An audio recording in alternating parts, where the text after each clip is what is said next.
I'm Dan. And I'm Alex. And welcome back to On Air non-video version. Now, I hate that, now not doing video feels like a downgrade. I know. I mean, it's not. Look, this is still the podcast that luckily a lot of you guys are writing in to tell us that you look forward to every week. But you won't get us in vision every week. You're going to have only our voices and our vision wherever possible. But what did you think about the feedback to us appearing for the first ever time together? I loved it. I loved that you guys who watched it loved it, but it made me feel even more frustrated that we can't do video more often, because I was like, oh, everyone likes it. And one thing that immediately Oscar was like, what the hell?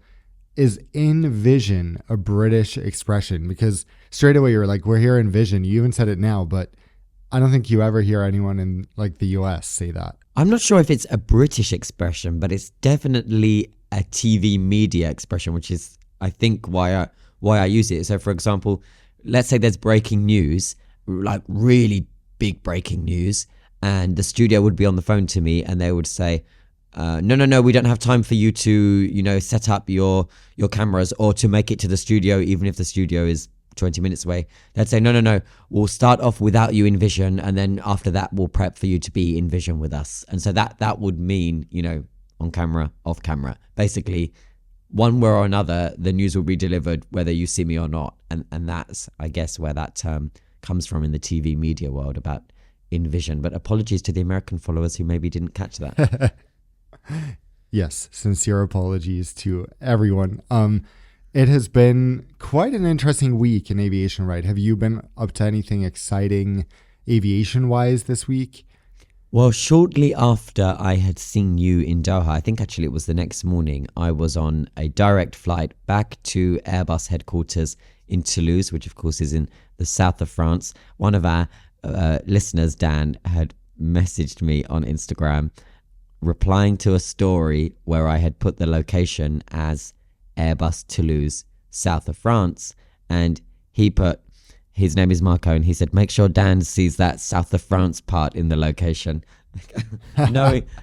knowing how much it's going to wind you up for some bizarre reason, because I don't know, Dan doesn't respect geography and he thinks the south only relates to the initial kind of front line of Cannes and nowhere else. I love that. I love that this is the thing, because to me, I think to anyone, when you say south of France, there's a certain thing that comes to mind, and it's not Airbus headquarters in Toulouse, but okay, you do you.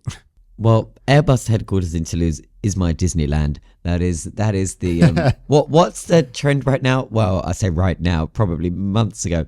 I keep seeing this thing of that's my Roman Empire. Wait, you do know what that means, right? Isn't it how often you think of something?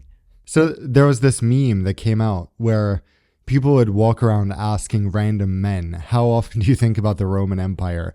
And it turned out that a huge part of men are like, yeah, once a week or several times a week, every day. And it's like, what? Personally, I never think about the Roman Empire. But then I asked Oscar and he's like, yeah, I think about it at least several times a week. And I'm like, this is so random. So yeah, then other people are like, okay, what's my Roman Empire? Well, ours is obviously aviation, and I guess you're trying to say that your Roman Empire is Airbus headquarters in Toulouse because you hate Hamburg for some reason. No, I love Hamburg. Actually, I think Hamburg is charming. I think it's the Geneva of Germany. Don't put words in my mouth. Good morning, good afternoon to our listeners in humble Hamburg. Love the jet that's in the river there. Love the downtown life. I think it's Germany's most beautiful city, and I think Gothenburg is just jealous because Gothenburg could never. So don't put words in my mouth. No, I think the reason why I was saying, well, now ditch this Roman Empire shit, because I didn't know that's what it meant. But anyway, I was as you know, so yeah, flew on the direct from Doha to Toulouse, which is a breeze, thankfully, because it's direct rather than having to force me through transit through Frankfurt or anywhere else. God forbid. The reason being there, aside from a few meetings, is that also it coincides with the fact that Airbus release their full year results for 2023, which in a nutshell, it doesn't need too much analysis. Some pretty amazing financial results. Airbus are making a lot of money. It was an incredibly successful 2023 for them. And they always say that, they say, well, despite a complex working environment, despite the difficulties and so on and so on, they say that it was a good year. I think this is the first time, Dan, that they did use that phrase, complex working environment, because let's face it, there is still instability everywhere and supply chain issues and so on. But they did say, this was basically a wonderful year for us in terms of 2023 and the way in which they were able to sell like madmen and deliver and perform. And there were, without crisis, without scandal, and so on and so on. It was great. I mean, that net cash has exceeded 10 billion euros in the 2023 results. And as a result, because the amount is so high, they're going to be paying special dividends to shareholders. It was a strong set of results, and they now think that they're going to deliver about 800 aircraft to airline customers this year in 2024, which is 65 more than they delivered in 2023. I will put it on the record now in this episode of the podcast. I think that figure is modest. I think it's underestimated deliberately. I don't think that they're going to be delivering 800 commercial aircraft to customers this year. I think they're going to be delivering much more. And I think that they're maybe doing a little bit of expectation management there. But they also know crazy. That, almost 3 a day. If it's going to be more than 800, that's almost 3 a day, which, wow. Yeah. And remember that for the average, person that doesn't know about these kind of things, it takes a few months to manufacture and to assemble an aircraft. And then, of course, it depends how quickly that then leaves the Airbus site, depending on the cabin and the furnishings and the interior processes and perhaps potential engine issues, which, of course, there are everywhere with both manufacturers, and so on and so on. But on the whole, it was a really positive outlook. What I did want to bring up is I had actually used the opportunity. I mean, I spoke to the CEO of Airbus, Guillaume Faury, quite a lot off the record. So it was kind of, some more casual, private background chats and discussing the industry. Discussing the Roman Empire, with him about, stuff like that. What is his Roman Empire? His Roman Empire is his workplace. And I understand why. I mean, I'd say also his Roman Empire is sustainability, because understandably the guy's obsessed. And I think that's a sensible thing for the CEO of Europe's largest plane maker to, which of course still are very much American as well. I mean, people forget that. It's funny, I was with Guillaume and there was a new New York Times reporter, first time to Airbus. She's based in Paris. And she was saying, like, Guillaume, what do you think about the safety culture? What we're seeing, all this crisis in America with Boeing. Do you think the safety culture is just better here in Europe and that's why? And he didn't like the question. And by the way, he's super forthcoming with answers now. He's really, really good in terms of articulating his response. And he said to her, at Airbus, we are also American, right?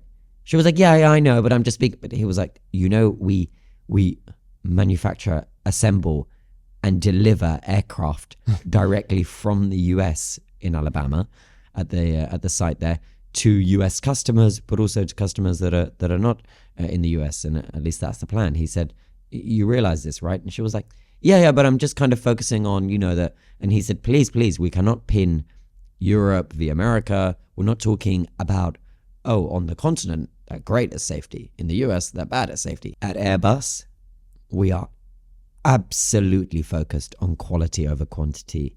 And this has always been my priority.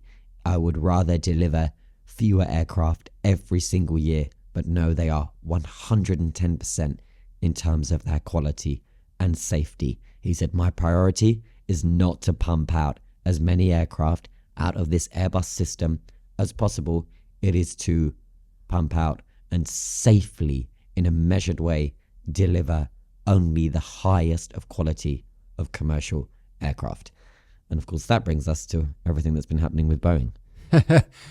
Yes. I mean, we have so much news. We have Airbus news, we have Boeing news, but it is interesting that Boeing seems to be having a pretty good week.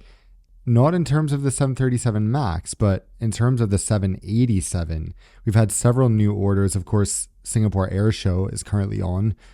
What are your theories on several airlines suddenly ordering the 787? I think that I don't think we should read too much into it as part of a renaissance of the 787, if you like.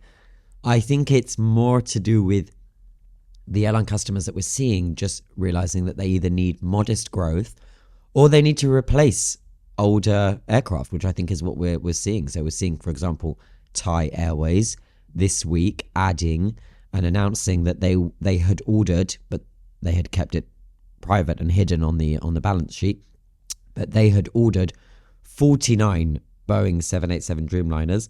This is something that has been announced this week at Singapore Airshow, and it's an order that it was actually logged in 2023. But do you remember that when they announce the orders, they don't have to disclose who the customer is? So that's it was Thai, basically the undisclosed 787 order. And I think that just comes into a place where we know that Thai for a while have been looking to replace their older jets. It's a really sad sight. I mean, when were you last in Bangkok? I'm there all the time. I was there. I can't remember quite when I was last there, a couple months ago. But yeah, I mean, luckily the lineup of planes has reduced. But especially during the pandemic, they have a new satellite concourse. And the southern part of that has like 2 taxiways. And those from one end to the other were occupied by planes. During the height, the northern half, I guess, was also just full of A380s, 747s, A330s, 777s, all from Thai Airways lined up looking extremely rough. You know, the paint is faded, things are peeling off, some don't have engines or tires, and they're in the middle of an active airport surrounding a brand new concourse. Yeah, it's a sad sight. I mean, we also spoke, didn't we, on a previous podcast about how Thai were pissed off with Rolls-Royce for what they say were kind of overcharging them when it came to maintenance and engine issues and so on and so on. And so it was rumored that Airbus might be losing a potential A350 expansion deal as a result of that. And here we have now the Boeing order confirmed. So Thai were not the only ones to top up their Boeing order. Royal Air Brunei, you've flown them, haven't you? I have. Royal Brunei Airlines. Yes, only on their A320 Neo, but I got to try them. It was interesting. But they're a fascinating little carrier because I'm amazed they have quite a solid connecting business from London to Melbourne. And they're a dry airline from a very conservative country, but somehow they seem to do really well with that route.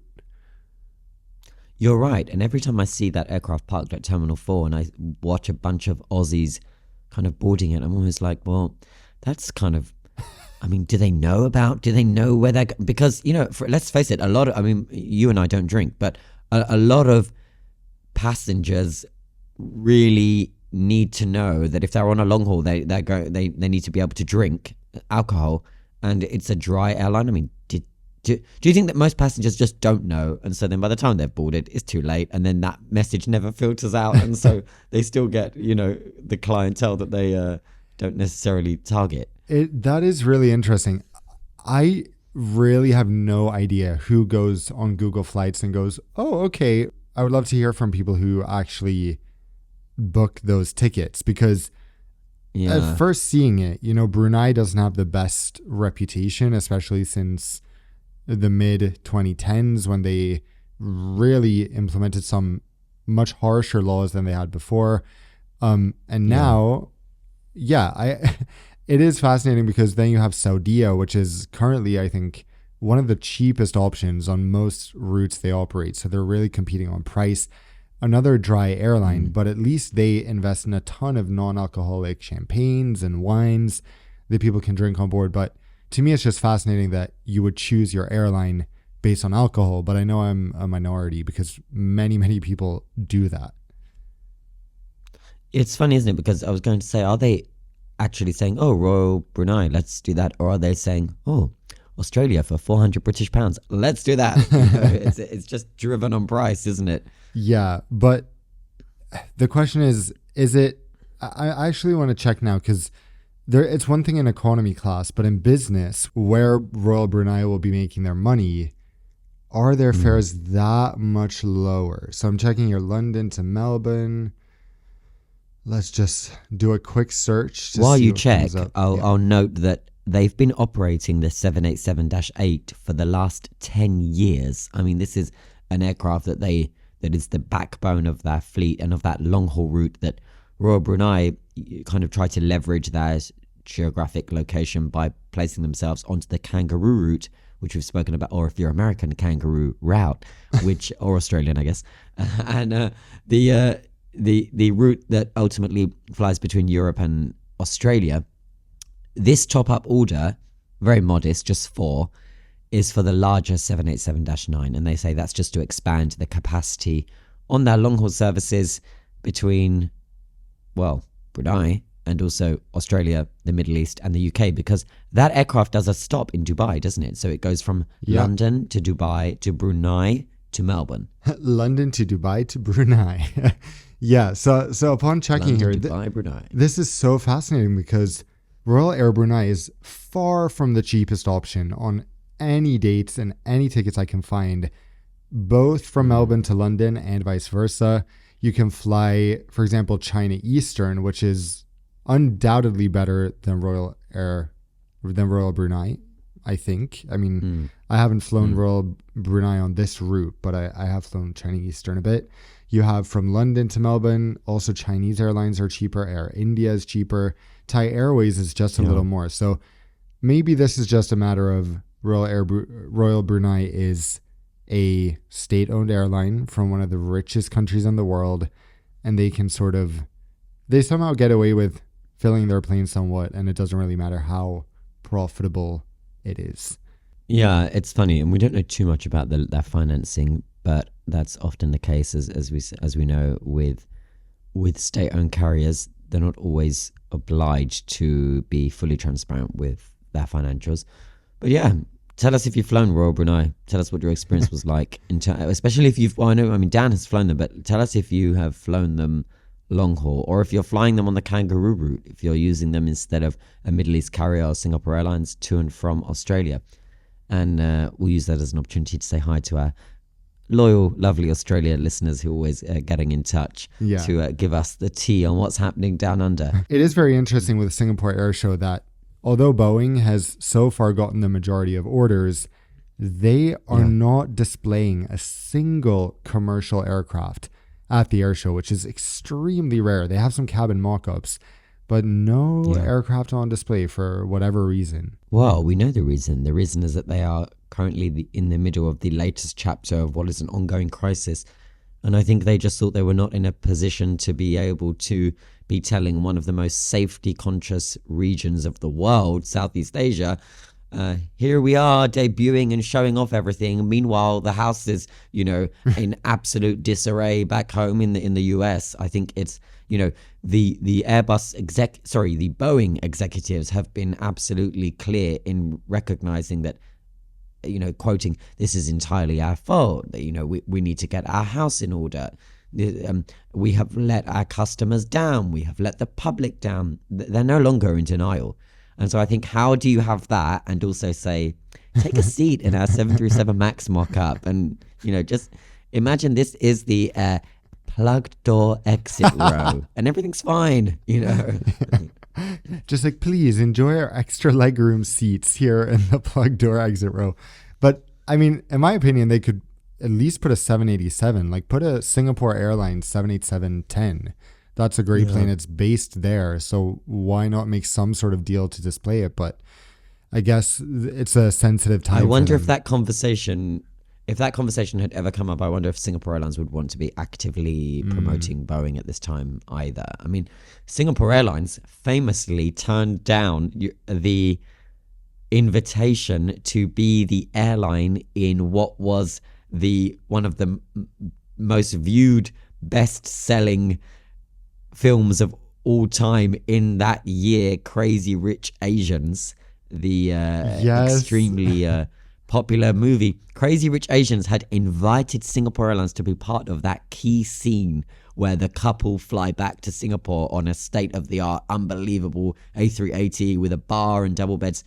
And during the filming phase, Singapore Airlines, not knowing exactly what this movie was going to be like, maybe even put off by the title Crazy Rich Asians, Singapore Airlines said no. And then everyone, when this great movie came out, which was, only painted Singapore in an amazing light, I think Singapore were a bit, everyone was saying, Singapore, you could have had those amazing scenes. It was a chance to show off these great cabins, and they were too cautious. And I guess that's cultural. Yeah, Singapore Airlines are extremely careful with everything, I feel. They're so conservative and so conscious of their brand. They don't want any weird ambassadors or things going on.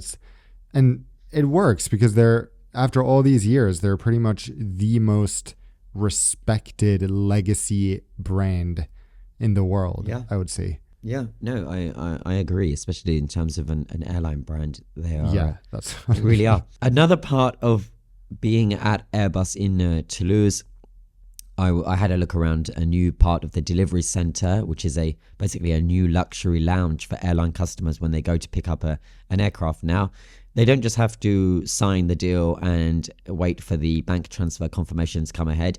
They can order via a dedicated Airbus concierge a massage, pedicure, manicure, haircut. Yep, it's a whole new facility for Airbus customers. only the best. So if you order a plane, there was a whole list of brand new facilities.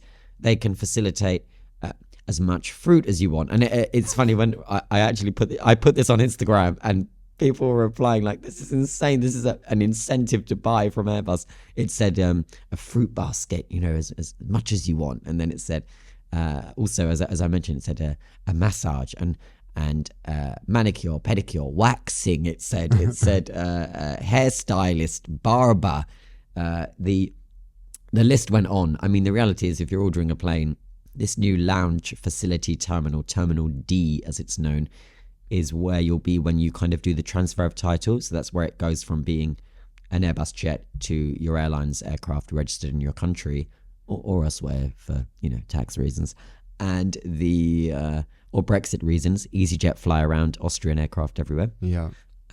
So it's a thing.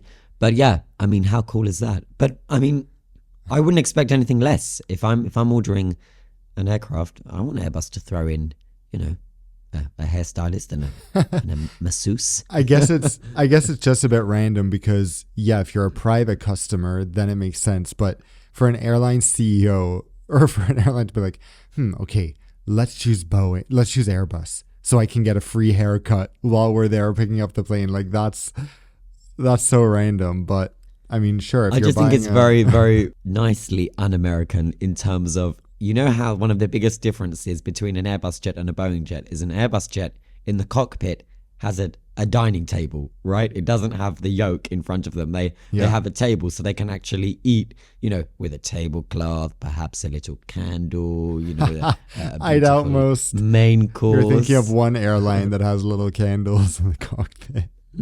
Two, anyway. And when you're dining, if you are a Boeing pilot, you have to eat out of your lap. So it's that kind of, that's the Europe v US thing that the New York Times reporter should have been asking about. Exactly. I mean, Americans do just eat generally with a fork. Like, they don't hold the fork and knife. You know that thing? You just hold the fork in your right hand usually. So I guess that's the idea. Although it makes no sense not to have tables. That's so random. I feel like Americans listening to you just make that sweeping statement are going to be like, speak for yourself, Dan, with you and your one fork. I do not eat with one fork. Meanwhile, have you heard of Hai Ti Lao, the hot pot chain from China? No, but I feel like I can see the logo in my head, so maybe. So Hai Ti Lao at first it swept China, then it swept the world. It's now opening up all over, the West. And basically their concept in the beginning was it's relatively expensive hot pot, but it was so popular, it still is in many cities, that you can sometimes have to wait for hours to get a table. So what they did was that to incentivize people to come and to really make it an experience, they offered free manicures, free pedicures, free drinks, free snacks as you're sitting there waiting. It's the coolest concept. Many of the locations have now removed that since it started, I guess, like 2 decades ago, but some still have it. And I think that's such like a cool idea. And it makes more sense at a restaurant where you're spending like $30 per person and, oh, I can get a free manicure, let's do it, rather than a plane. Then I don't know if that pushes it over the limit. Look, I don't think that this is what gets airline customers over the line in their assessments as to choosing A or B, but you know, it's a nice amenity for the customer airlines that will go and pick up the aircraft. Yeah. Also, while we were there, and last thing on Airbus, I had put to Guillaume, the CEO of Airbus, the question of what on earth is happening with the Airbus A220 in terms of the fact that we know that it's been struggling to perform in the hot, dusty climates like the Middle East and North Africa, and Egyptair are binning their whole fleet, sending them back to the leasing company. This is not something that we see. It's unprecedented in aviation, an entire fleet of new aircraft being returned to the leasing company.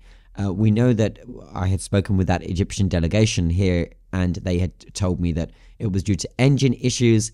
So let's play this clip. I put that to Guillaume. Let's hear what he had to say. Guillaume, the A220 is not performing as expected in certain markets, but specifically due to the ongoing Pratt & Whitney engine issues. Egyptair returned its entire fleet of A220s, as you know. So my question is, what is the concern? How concerned are you that this risks putting off potential new customers? And is there a plan to overcome this challenge? Thank you. So indeed, we are not satisfied with the time on wing of the GTF on the 220. That's really a concern that is impacting the ability of the 220 to perform well, in particular in certain regions of the world. Now we have so much demand for the 220 and we are in the phase of ramp up that we're focusing on the customers that are satisfied. We not take the Egyptair single case as a rule, and just to be clear, there might be other reasons why the relationship is in that place. And that's not slowing down the orders. You saw we had a very strong order book for the order intake in 2023 for the 220, and it's not slowing down the product serving needs. And it's an aircraft that satisfies a lot the airlines that are using that product, and especially the customers, the passengers which are flying on the 220 really like the product. So that's an area where we need to continue to work with Pratt & Whitney. That's what we're doing. There's a plan for that engine to be back to where it has to be. Unfortunately, as always on engines, complex technology, it takes time. But again, in the meantime, we have enough on our plate with the markets where the 220 really fits with the expectations to fully concentrate on that and ramp up the program. That will come later. This clip cracks me up a bit, I have to say, because he basically took the chance to publicly roast Egyptair, which I find highly amusing. It was a little bit surprising, wasn't it? Because he starts off by admitting that he's disappointed in the way that engines are operating on an aircraft like the A220 in some markets. He knows that there are issues, and he knows that these issues are yet to be resolved. But then he does move on to kind of throw some shade at the airline in question, at Egyptair. As we just heard him, he was, saying that there might not just be this in terms of the reason for the relationship kind of falling apart a little bit there. And it was interesting. I could feel, his facial expressions when he's looking at me during this session. He was, when you can just, being face to face, as we know from recording last week, being face to face, you are open to a whole load more communication, right, in terms of body language. And yeah, there was just a hint of, look, it might be a little more of perhaps the airline's deployment of the aircraft, perhaps the way in which they utilize the aircraft, perhaps they didn't actually need that aircraft in line with actually what their needs are as an airline, and so on and so on. The only thing that's worth mentioning is that their relationship with Airbus continues, of course, and they're going to be using part of the money that they or all of the money that they had spent on the 220s on boosting up the A350 focus for the carrier. Yeah, I can really understand how Guillaume feels, because as you know, I think in any business, but especially a business like this where all your customers are also big businesses, it must be mortifying to have a very sort of public complaint about your product, and a huge company comes out and says, we don't want this aircraft, it's not performing well where we are. You know, this happens all the time. The biggest case of this was Qatar Airways with the 350, you know, a few years back. And I can imagine that it's very annoying, because then you have dozens of other customers all around the world suddenly looking and being like, okay, so another customer is having problems with this product. During that time when there was the question of the A350 coating peeling off on with Qatar Airways, I feel like every other A350 operator was questioned, and what are you doing about this? Are you grounding your fleet? And of course for Airbus, that's like, okay, can everyone stop questioning our product in front of our other customers just because one customer is very publicly unhappy with it? You're so right. You're right. And there is always this risk of contagion, isn't there? Yeah. Where one customer kind of stands up and admits they either have the problem, or like what we see sometimes Emirates President Tim Clark do quite a bit, which is kind of use that opportunity, you know, never waste a good crisis, use that opportunity to say, yes, they need to get their shit together and blah, blah, blah, blah, blah. And we see Michael O'Leary do this as well from Ryanair, and they kind of use it as a bargaining chip, because they themselves are always in active negotiations with the two big manufacturers and their suppliers. Yeah, I can imagine in that A350 situation that Airbus was really concerned that other airlines are also going to start saying, hey, we want compensation. We want you to repaint our aircraft, all this stuff, just because they can. And of course, then Airbus is in a situation that isn't ideal. And just yesterday, we got news that another A220 operator is pretty much set on returning their fleet of A220s as well. And that is Korean Air. So completely different climate, different reason. It doesn't seem to be as much performance related as just consolidating their fleet related. But it still is interesting that some airlines are obsessed with the A220. They cannot get enough of them. They want to get them quicker. They love the aircraft. And at the same time, for other aircraft or other airlines, it just doesn't work out for various reasons, whether it's too little capacity or whatever it may be. You're right. And of course, Korean are considering, I mean, the only reason they are considering of letting go of their entire fleet of A220 jets, which of course are incredibly comfortable aircraft. Both you and I love this aircraft. Yeah. Korean only have 10 of them, and they are actively preparing for an eventuality where they merge with Asiana. And in terms of merging, they would need to tidy things up and streamline their aircraft types. Now, Asiana doesn't have anything like the A220, let alone the A220.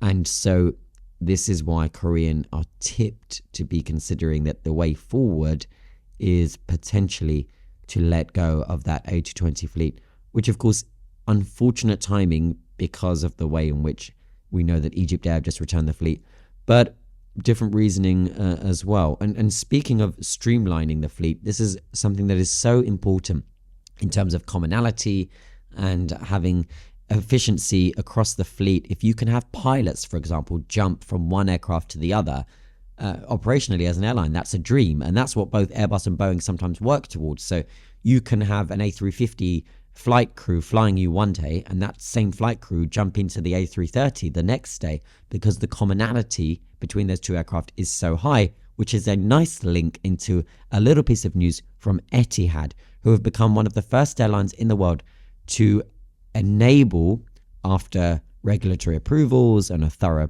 pilot training period, enable their flight crew to achieve the qualification where they can operate both the Airbus A350 and the A380 aircraft interchangeably. This is something that for Etihad will be an efficiency dream. Yeah, especially with currently just a fleet of 4 A380s, that makes a lot of sense for them. I can imagine how happy the pilots are because they were just going back and forth to London every single flight, because so far that's their only A380 destination. Another one, New York, will be added in April, but I imagine it's good news for the pilots, good news for the airline. But to me, this is very fascinating because then we have the only other airline I think that does this is ANA. They only have a fleet of 3 A380s, so a tiny fleet flying from Tokyo Narita to Honolulu. So they actually have kind of crazy pilots who fly the A380, but then they also fly the A320. So could not be more different in terms of size and capacity. And I'm a little bit like, isn't that although the cockpit is relatively similar on all aircraft planes, isn't that just a little different in terms of your distance from the ground on the A380 and all this stuff that, of course, pilots are well educated and know what they're doing, but it's a very different experience to fly an A380 to any other plane, I imagine. Yeah, I mean, when you're in the flight deck, though, their commonality is extremely high, and that was always the goal when Airbus were manufacturing and creating the A380s. So, of course, it's just more. I think if we were to ask pilots that were able to fly both, they would say that perhaps the larger chunk of the awareness is the awareness and the mindset. Okay, we have just entered the flight deck of an A380, so that means we have 4 engines instead of 2. It means that we are 2 decks. It means that we, the weight and balance is distributed differently, and so on and so on. So I think it's just more of that rather than in terms of the actual flying and the commonality in the cockpit. It's very, very high. That was always the goal. Yeah, it's an interesting move from Etihad. Etihad is doing a lot of interesting things these days to grow, but grow sustainably, to improve their onboard products. They've had tons of initiatives, introducing Armani amenities, offering even amenity kits in economy on many routes. So it is interesting to see what they're doing. And this is just another part of them being able to expand or, invest a bit more in having the A380 around and making it make sense for them as an airline as well, because it's expensive to keep around A380 pilots when you don't have that many routes. And honestly, don't you think this would make sense for most A380 operators besides maybe Emirates these days? Because Lufthansa has, only 2 A380 routes at the moment. Could make sense for them to do the same. Even Qatar Airways with, 8 A380s at most, to do something like this. Yeah. No, absolutely. It is, efficiency is always what airlines are striving for, not least operationally, and how it impacts that bottom line. Did you see this weird little scenario that was starting to kind of cook on Twitter about how United Airlines started to pull some of their brand new A321neos out of service, and everyone was like, oh, what's going on? I saw a bit of a panic, but it was over very quickly. So luckily it wasn't too big a deal, right? No. So you know how when you're looking up and you're checking if the seatbelt sign is on or not, and next to the seatbelt sign, typically on most carriers, you have the no smoking sign, which is always illuminated because, you cannot smoke on a commercial aircraft, and you haven't been able to for decades. And it's not anything that will come as unusual. I guess the only slight updates to this in recent years is how some airlines are having to specifically mention, yes, that includes vaping. You're not allowed to vape and things like that, right? So United take deliveries of these new A321neos and that, enter service pretty fast. And then they realize that they're breaking the law because Federal Aviation Administration requirements, as per a 1990 law, is that the no smoking sign by federal regulation is required to be manual, meaning you must be able to turn it off, despite the fact that, just to be clear, it will never be turned off. Okay? They just stay on because this is the law. There are no phases of the flight where you can then light one up, right? United applied for an exemption of this a few years ago, and the aircraft that it listed for the exemption, the A321neo, wasn't on that exemption list. So very quickly, they had discovered that they were not complying with federal regulations, therefore violating them. Therefore, the aircraft had to be pulled out of service because the no smoking signs were just on. They were automatically and continuously illuminated, which is, sensible. And of course, with smoking on aircraft having been banned, for example, in the US since basically the 80s, I mean, some common sense here, guys. But no, this is the law in the US at least, and that no smoking sign has to have been operated manually by the flight crew. That wasn't the case on the 321neo. They grounded the aircraft. They had to take it out of service. And they've had to make these modifications now to ensure that, yes, regulators, we can turn off the no smoking sign, but God forbid, because we would never do that, because we also comply with the other law, which is that smoking has been banned on a commercial aircraft for decades. That's so ridiculous. Anytime I see a new aircraft and they have those no smoking stickers instead of the signs, I'm like, yes, thank you. Logic. This is how it should be everywhere. Yeah. But not in good old America. There you have to have a sign. And some people often ask about why do brand new aircraft still have ashtrays at for example, on the lavatory door.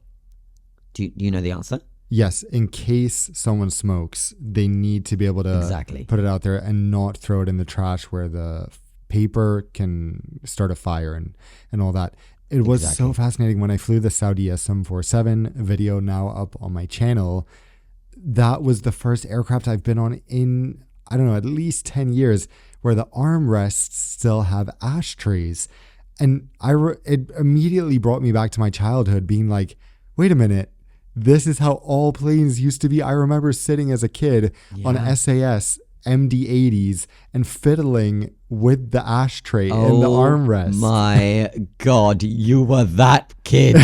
You know, the kid that it would make like a clicking sound, like that, but a more tinny version. And I would always be glaring around at that kid. Don't get me wrong, I was also a kid at that time, but you were that kid. I was that kid. I mean, not the whole flight, but it's, of course, when you're young, it's like fun to have something you can press and it opens, and it still hadn't been used in many years, so it was clean. One thing about the lavatory smoke detectors, which I don't think a lot of people realize how those work, and it's quite fascinating because I used to think that the smoke detectors are detecting smoke, i.e. they sense that there's some, I don't know, some burning thing in the lavatory, but no, it's actually just little sort of lasers or sensors that are looking for changes in visibility. So they go down from the ceiling, and if they detect anything, so it's not only smoke, of course this applies to vapes and cigarettes, but even if you have some people have those spray deodorants and they're very, the spray can be very thick. That can also trigger the lavatory smoke detector if you're spraying very liberally, because it's just looking for changes in visibility. And that's what, hopefully you wouldn't get in trouble in that case. It smells deodorant. Here, being reminded of this by you, I'm like, okay, so maybe I'll go easy on the hairspray before arrival on my next trip. Exactly. Hairspray is another thing. There's, there's several things. Even actually some airlines like Lufthansa, in their first class lavatories, they have the Evian water spray that you can just spray on your face or wherever. Love that. Yeah, I think that also has the potential to trigger it if you're spraying a ton or close to the smoke detector where it could see some sort of change. But yeah, that is interesting. And I always wonder, sometimes you're with a smoker and they smoke a cigarette every 30 minutes. Flying, especially a 18 hour flight, as a smoker must be really difficult to be in withdrawal that whole time. I've never experienced that, obviously, but it's it's something that would be interesting to hear from people how they cope. Maybe they're just imagining themselves, okay, in 16 hours we are, on Rodeo Drive. It's all going to be worth it. with nicotine, and they probably bring nicotine gum or something like that can hold them over. Yeah. That's the same with, at least that's what people experience on Royal Brunei when they can't get alcohol, right? Yeah, well, we're waiting to hear about your experiences there. Okay, before we move to Q&A, I want to talk about what on earth happened in Belgrade with the Air Serbia flight that was operated by Marathon. It was an Embraer 195. It should have been a routine flight from Belgrade to Dusseldorf. 106 on board, departed in the early evening, but it overran the end of the runway before becoming airborne. And in that kind of overrunning incident, collided with the approach lights of the runway, became airborne, climbed to about 6,000 feet, but it stopped the climb on its way to 6,000 feet. So actually, no, it climbed to about 4,000 feet. I'm just looking at the trajectory here. Climbed to about 4,000 feet, and then, of course, had to initiate some kind of return because they know that, there were reports immediately from the cabin. Passengers were saying that immediately after takeoff, something was broken. The aircraft had shaken. There was a sound of something having ruptured. When I looked at the footage, but when I looked at the video, the images, I was horrified. This could have been so extremely dangerous. Yeah, it's absolutely insane that this happened. And what scared me is that I've always thought of Air Serbia as like one of the best airline in sort of Eastern Europe in terms of reliability, good aircraft, quite good in-flight service. And then this happening just doesn't feel like that image I had of Air Serbia at all, because it's purely a miscalculation on the pilot's part. They had chosen to enter it further down the runway. So they weren't at the very beginning of the runway. They were quite a lot further down with a full flight.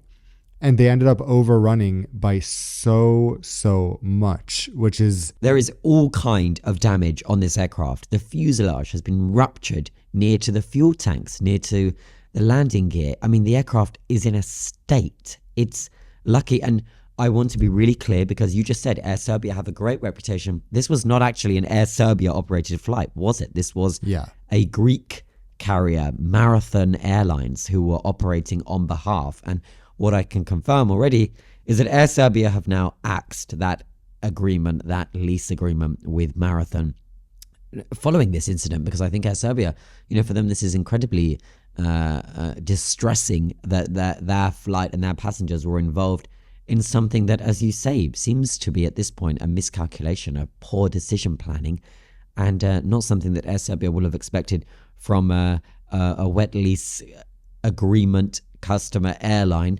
when they want to maintain the same level of safety and standards and quality across one flight to the other. This was, I had seen a lot of industry reaction to this, and people were just kind of shocked that something like this could happen. This is like one pilot described it on Twitter as just an absolute rookie mistake in terms of where they had chosen to initiate their initial part of the takeoff phase in terms of the positioning on the runway. And then, of course, becoming airborne only after hitting the approach lights. It's, pretty dramatic stuff. Not good. And I was kind of shocked, I must say, that they just told the passengers there was a small maintenance issue or something. Of course, the people on board didn't realize that there's a full-on rip in the fuselage that looks massive from the outside. But many people on board, I would be curious to hear what they thought was going on when they hear these loud bangs. They're obviously not on the runway anymore. It's getting really bumpy. Must have been terrifying, but then they don't really get to understand the extent of what's happened. Who knows if they ever found out, or if they found out via the news later on. Yeah, it says that passengers were told, it's just a minor incident, but they were telling cabin crew they could see something was broken off of the left wing. It's, who are they trying to kid here? Yeah, exactly. It's always like, especially, sometimes it is a minor incident. Like there was also United 757 that had to divert, I think last night or yesterday, on its way from between the east and the west coast of the US. It diverted to Denver because a part of the slats, the front part of the flaps, had sort of been torn off. So of course, in that instance, it looks terrifying from the inside. It's not that dangerous for the airworthiness of the aircraft, in terms of how big the damage was. But I imagine when you see something like that happening, you're just like, woo. And especially considering that most people are, or a good amount of people are already a bit nervous about flying. That's not a good thing to see. No, you're absolutely right. But with that, we've got a bunch to get through. So let's dive into our Q&A. Okay, the first up is from Rita. It says, "Hi Alex, love the podcast. I've heard all of the episodes." Brilliant, that's what we love to hear. She says, "I was wondering, are you and Dan the kind of people that queue 10 minutes before boarding begins? Or do you wait for your group to get called and then go to the queue? Thanks, keep up the good work." Ooh, okay. I know the answer for you, and the answer for me is it depends. Can you guess why? It depends if you have hand luggage or not. No, it depends if I'm making a depends on the carrier. video or not. if I'm reviewing, sorry, I forgot. You're a YouTuber. Exactly. It just left my mind. If I'm reviewing the flight, 100%, I want to be the first on board. So I'm the first person to queue, stressing everyone out, ruining the experience. And trust me, I don't like being that person, but it's for my job. If I'm not, I will board as late as I can, considering how much luggage I have, considering my cabin. If I'm in business and I'm not reviewing, I will board last. I'm totally happy to do that. What did you think my answer was, seeing that you said you knew so well? Well, I would say you board last whenever you can. Yeah. But I know that when you flew to Toulouse, you actually boarded first. That was because everyone else was kind of, apparently they were all transiting from the same place, so they just joined much later. So I did still board at the last minute, but they were even later than I was, and they all arrived together. Yeah. I mean, the cabin was pretty light load. So yeah, quick answer, I tried to board last, completely last. Exception to that, a short haul flight in Europe where I need to get space for the cabin bag, then unfortunately I do have to get on nearer to the front, which I don't like, because I don't like then to sit down and then have to watch 180 other passengers make their way down to the aisle and, look at row 2 and say, "Is this row 35? No, it's the second row. You've just boarded." Okay. So I like to just go last. Yeah, agreed. I have a question here from Isaac, which I love. So Isaac asks, what are our opinions on cabin crew cleaning the aircraft on turnarounds? This has, been a thing on low-cost airlines for a while, but now more and more full-service airlines require cabin crew to do quite a bit of cleaning. So what do we think about that? I know that it makes sense and they have no choice on short-haul flights, but I don't like it when the flight is like, a good few hours and then the cleaners are not coming on board during the turnaround. No, you're asking me, how hygiene OCD I am, and you're like, "Oh, Alex, what do you think about that? About the fact that the planes are not being cleaned properly? Any thoughts, Alex?" You shouldn't matter to you because you Clorox the whole seat anyway after boarding. Clorox is my Roman Empire. There we go. Today's episode is sponsored by Clorox. Would love that for Clorox. Look, as I say, I think there should be a basic expectation that when you arrive to your seat area, it should be clean, and when it's not, it's instant disappointment, regardless if your flight is 10 minutes or 10 hours. Yeah, so my feeling about this is that I would prefer, for the cabin crew's sake and for the passenger's sake, that the cabin crew don't have to be the ones doing the cleaning, because it's an additional burden on them. I don't think they do it as thoroughly as real ground cleaners would do it, because it's not really part of their job, and it just kind of sucks all around. The exception, I would say, is lavatories on a long haul flight. Someone has to keep them fresh, and unfortunately it's not going to be the passengers. So I'm so grateful when cabin crew do keep those clean. But for example, even on a recent Emirates flight last week, A380 economy class, the crew had so much to do before landing. They were collecting headphones, collecting used blankets into one bag, collecting clean blankets into another bag, collecting pillows, like all this stuff they had to collect and sort into different things, which I'm sure at some point cleaners were doing instead. And I could tell the crew was so stressed out because it was a 3-hour flight on an A380. So they had to do meal service, second round of drinks, collect everything, and then collect all this these items in different steps. And even though that wasn't during a turnaround, I just felt really bad for them, especially at a premium airline like Emirates. But yeah, I wish airlines would, use proper cleaners. At the same time, on a 45-minute turnaround, 30 minutes sometimes on an A320, in Europe or in the US, that makes no sense. So unfortunately, it's the crew or no cleaning at all. And in that case, I think we all prefer a little bit of cleaning by the crew. The next question I have is from Nahal. She says, "Hi Alex, big fan of you and Dan and the podcast. Several episodes ago, you guys mentioned that Delta give away holographic airplane trading cards. Apparently, Dan and I were in Dubai at the same time. She said, I brought the rain from Portland and Seattle. Sorry, Dan. And I flew a leg of my route on Delta. I approached the 3 pilots chatting after the flight to ask them for a card. I was unsure if it was just a Christmas thing, but sure enough, the first officer pulled some crisp cards out of his bag. One of the other pilots was jealous and even asked him, where did you get those? I wanted to let you and the listeners know that it is a real thing and pilots still have them." Fantastic. That's brilliant. I mean, what great insight. And I trust that you had taken some of those cards, the trading cards, and it puts you in a stronger position for your next trade with your next Delta flight crew. So that's cool. Before we go to another question, there is another comment rather than question here from Roll. I think his name is pronounced Roll, like Joel, but with an R. He says, "You guys need to get on and do more video recordings, Alex.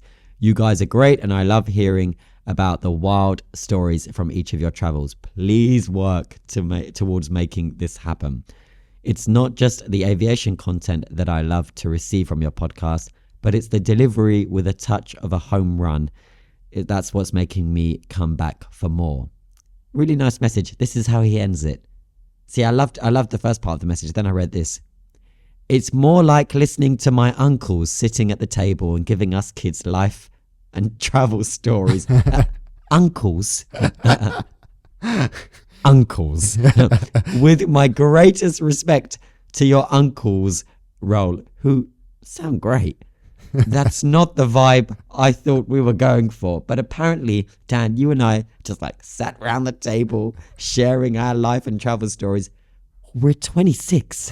I think it's because literally everything we say and do is not like normal 26-year-olds. We're just like, do we drink on planes? True. Of course not. Do we Clorox our seats? Of course we do. Yeah, of course, yes. Most 26-year-olds are getting on board with a backpack, drinking. Yeah, I understand the uncle comment because we kind of are uncles. Yeah. No, I liked it. This was in jest. Thank you, Roll, for the message. Genuinely, it was an interesting one. I have a very long question from Steven, so I just want to address it. First of all, he says he really enjoys the podcast. As an AvGeek and cabin crew for Virgin Atlantic, he loves listening, especially en route to Heathrow for work. How awesome is that?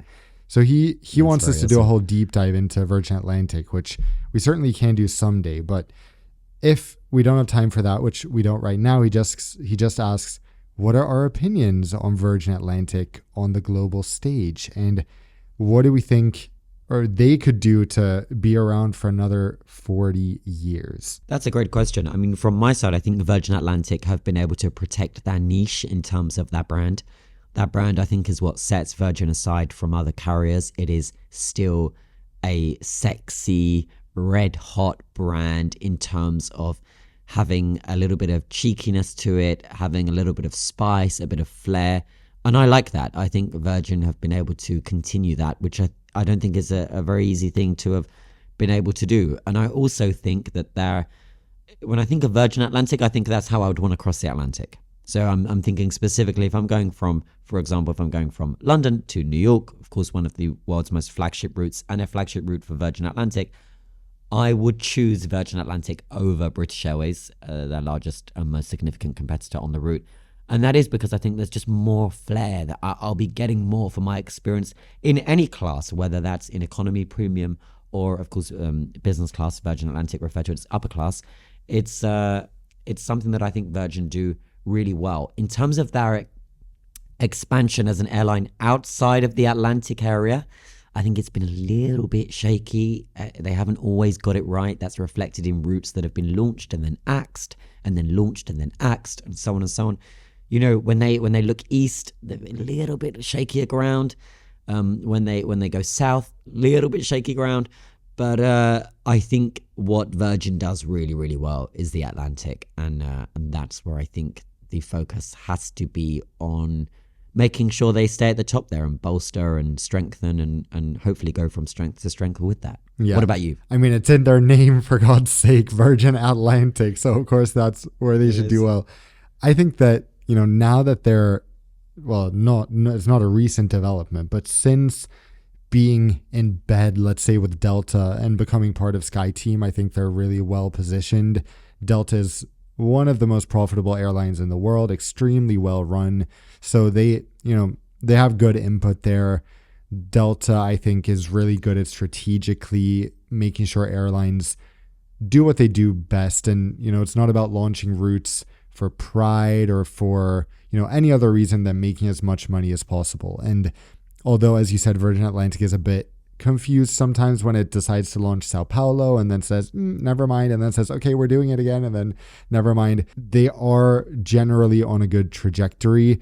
The one thing I will say that I find a little disappointing, if I have to think of one thing, it's that what's up with their 787s and older A330-300s not having any plans to be reconfigured. They have awesome seats on their A350s and A330neos, but come on, like those seats, especially on the 787s, are just not competitive anymore. And it's surprising to me for such a leading airline to not even have any plans to reconfigure them. You're so right. You're right. And that's not just Virgin. There's so many carriers. But yeah, I think that, you know, Virgin don't have a sizable fleet whereby they can kind of blame the fact that, well, 120 other aircraft have it and these don't. Virgin is still relatively a small carrier on the global scale in terms of fleet size. And so, yeah, it will be nice to have them streamline that cabin product. That's for sure. Okay, we have more questions, including some from the previous week that we didn't get to, but it's all in the folder.